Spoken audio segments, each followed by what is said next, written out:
I'm Danielle McCartan with New York Yankees shortstop Didi Gregorius. Didi, I have a lot of kids here all seeing you. What is it like for you to have all these kids here and waiting to be coached by you? I mean, for me, I always look at it this way. I always look at when I was their age, I always wanted somebody, in front of big leagues and come and talk to me, teach me the way to play the game. So for me, it's just amazing just to be here. For me, it's not about wearing my shirt, but it's just for me, it's just the clinic. Get to talk to the kids, let them get to know me a little bit better. To show people like what I do off the field too. So it's really big here to just talk to all these kids. It's amazing. So at this Procamp, what do you expect these kids to take away? What do I expect to take away? I mean, everything. Like whenever, because I sit down and talk to them. I introduce myself. Tell them a little bit about what I do and. For me, it's just it's experience because you always got to start at that age. And I remember when I was this age too, and it's just a great opportunity, to be here and get to learn as much as you can. So, who did you idolize growing up? Growing up in Amsterdam, yeah. Who was your favorite player?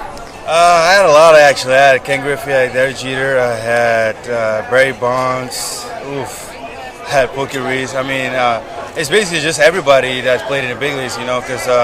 As a kid, as a dream, you always want to see it in life when you get older. And for me now that I'm here, I'm going to pass it on to the kids too. So they get something to look up to. It's something really important for me. So, every time you come to the bat at Yankee Stadium, I always see "Born in Amsterdam." Yeah. What is the story behind that? I always wondered. I was because I was born in Amsterdam. Yeah. Well, my dad was playing. My dad was playing professional baseball in Netherlands, and my mom was playing softball in Netherlands, and I was born there, so I lived there for 5-6 years, and then I moved to Curacao, and then kept going with baseball since it's a family thing for me. Yeah, your mom played on the national team too. It's genetic, you think? I'll say yeah. So are there any differences between Dutch baseball and American baseball, or is it mostly the same game? I'm different, talent-wise. I think that's the only thing that's a big difference, but because you don't play a lot in the cold weather, so that's what it is over there. It's snowing almost every year, so every month. But you get more here, you develop more here, and then that's the way I look at it. Yeah. So, what is your favorite part? You were also on the Dutch national team. What is the best part, looking back, about being on that team? Just all of us getting together. That's one of the biggest part for me. All the professional guys coming back here and play for the Dutch team. And we always play really good. So that's what we wanted to do. And you speak 4 languages. Yes. What are they? Dutch, English, Spanish, and Papiamento. So what is the advantage of speaking all 4 of those languages in the MLB? Getting to translate a little bit for some of the guys too. Yeah. That's the fun part about it too. And get to talk to everybody on the field. Actually, that's the best part of the game right there. So Didi Gregorius, shortstop, coach, and now translator. Anybody looking for a translator? So your first MLB home run came as a Diamondback at Yankee Stadium. Yep. Is that a little ironic to you? It is, but for me, I would just look at it.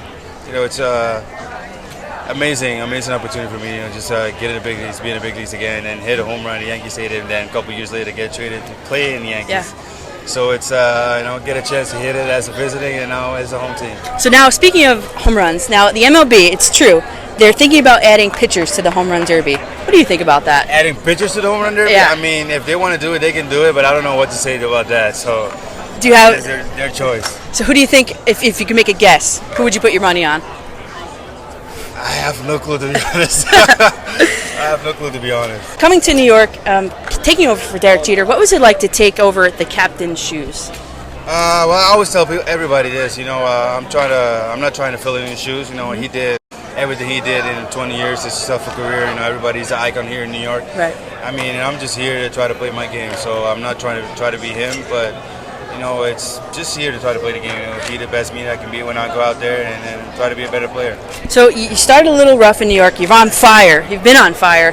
How did you overcome that difficulty, those challenges? For me, it was just getting to know the league and knowing the pitchers what they try to do with you and try to stay with your plan and try to follow in everybody else's plan. And that's what helped me, And I had all the veteran guys with me too, so that's one thing that really helped me and prepared me for the game. So what advice did Derek Jeter give you when he left and you took over? What was the best piece of advice he gave you? Just try to be yourself. Don't try to do too much. Just play the game and you'll be fine. Very cool.